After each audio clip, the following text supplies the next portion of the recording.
Hi everyone, in this video, I will show you how to fix 0 times C00007B error on Windows. So first, go to your search and search on CMD, and then run it as administrator. Click on yes, and after that, type in sfc space forward dash or slash, and then scan now. After that, hit on enter. Just wait for it to be completed, and after that, it should fix your problem.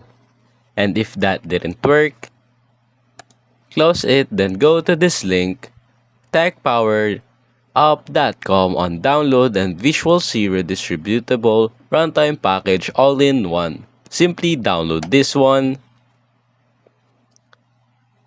Select any server that you want to download it from.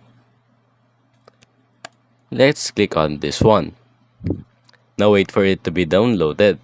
It would take a little more while. After it got downloaded, simply show it on folder and then extract files onto the desktop. Click on OK.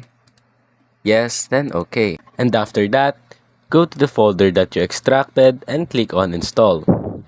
Simply install this app and it should fix your problem. And that's basically it.